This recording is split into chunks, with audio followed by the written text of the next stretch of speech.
over here because of some sort of arrangement. The young boys, I met 3 young assassins on a bus, going up back and forth to Sarah as I went on the bus because they were sabotaging my car so often. And they do wet ops. They'll just, you know, murder 5, 10, 20 people. And then they blame it on the Arabs or they blame it on somebody else. But it's actually NATO rogue assassins. And it's a very small cult. I mean, I have heard the things that they do when they're colonels. It's some of the same things that they do in Cap and Gown, which is the Princeton version of Skull and Bones.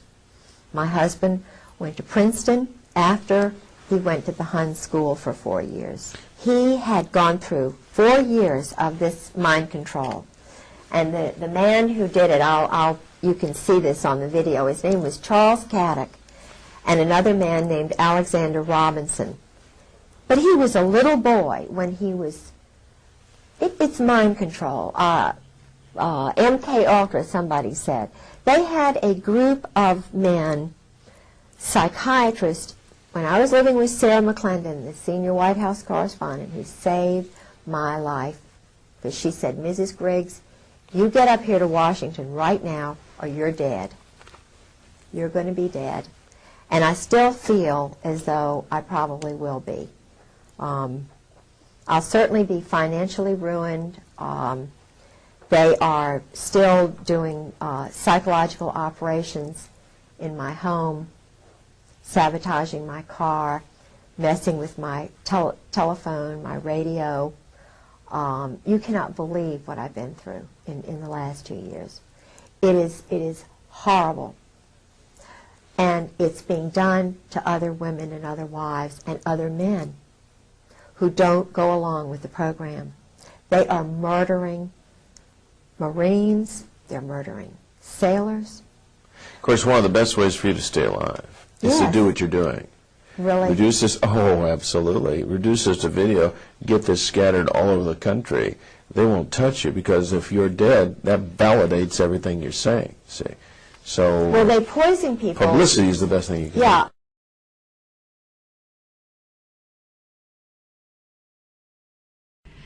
My name is Derek. I'm a targeted individual. I'm followed and harassed constantly. I'm surveilled in my private affairs. All of my personal affairs, friendships, associations, etc. are interfered with.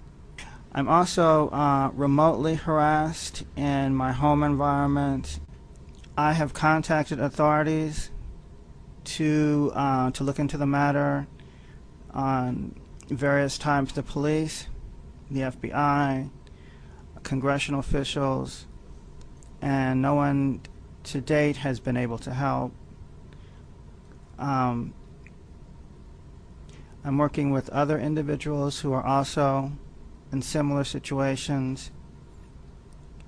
We are all looking for solutions for this type of harassment.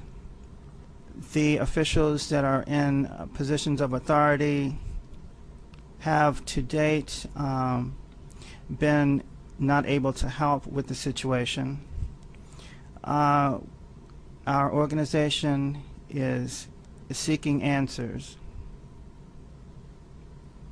We're seeking other victims and seeking solutions for covert harassment. This is covert intelligence activity. It's conducted by often by government intelligence agencies, sometimes by corporate entities and private individuals. It is covert activity, and it's not easily reportable to authorities who may have the person institutionalized if they go to the station. Or some people have called and reported this activity and have been forcibly institutionalized. But it is something that is very real and is happening to more and more people. For anyone seeking information or for assistance with a similar situation such as these, our organization is called Freedom from Covert Harassment and Surveillance, and our website is www.freedomfchs.com. You can also call our voicemail number. It's 866-310-3117. We're hoping that this message reaches you who are mostly unaware of what's happening, that you will know that you are not alone.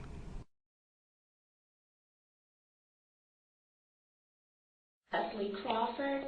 I'm a targeted individual here in the state of Detroit, Michigan, and I created public awareness flyers regarding illegal spying. My website is lesliecrawford.cabanova.com. We have conference meetings regarding the issues, and some of the information and damages as a result of being a directed energy victim is eye damage, neurological damage, microwave burns to the skin. When I speak of microwave burns to the skin, not only is your skin burnt, but your skin has also pinholes in it. I'm a victim of directed energy weapons, neurological, and gang stalking. For example, on my arm, all over my body, these are the type of burns. Going up the right arm, that victims have on their body as a result of electrical burns. This is a fresh one that just came. Today is August the 15th, 2007. It's more burns going up my arm. This is another fresh one. I have them in the back. My back is totally burned.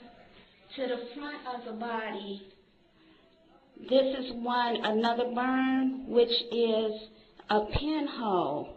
Look at the instrument as it goes into the skin. It's like a pinhole burn. It goes right inside that dot. On my leg, this is my right leg, my right hip. This is another burn with a pinhole burn. The instrument is right here. Look how it goes right into the skin, right into the pinhole from being tortured with these energy weapons. On my left arm, it looks almost like I'm a dolphin. I have webs and marks all over my body from being tortured 24/7 with these energy weapons. I became a victim in 2001 of gang stalking in the workplace by my employers for no reason whatsoever, which led to violations of my privacy in the home along with my 2 young daughters.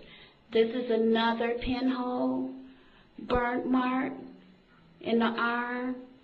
As you can see, the instrument will go directly in there. See how the instrument can go through the pinholes? This is what it means when target individuals say it leaves pinholes in your body. You can just put it's a complete hole where the device, the electromagnetic weapons have been entered into your body. And thank you again. Try and protect themselves from some unusual hate crimes. As News 10's George Warren shows us, that's put them at odds with their neighbors and city building inspectors. Basically, we've tracked since 9/11 hate crimes of a and overt nature. The covert crimes, the family says, include intense microwave radiation aimed at the house. That explains the metal panels. I would say that since we've put that, we've noticed the temperature difference in our house go down, noticed our health improve. The D'Souza family includes 2 college-educated young women who say scientific instruments prove they are under attack. The trajectories we've tracked, it's been coming from the neighbors. First, you're skeptical, but we've tracked our health, the temperature in the home. We've had blankets that are supposed to reflect microradiation and radar. They're radar reflective material, and they've burned as a shield to protect against radiation, because microwave radiation is reflected off of aluminum, so it's a protective measure. Today, the D'Souza family tried to explain to us why they did it with binders of data and electronic measuring devices, which they prove their neighbors are bombarding them with microwaves and other kinds of radiation. If people can imagine one night that they couldn't sleep well and they woke up totally just exhausted, that's what we were experiencing every day. The father says since 9/11, his family has become a target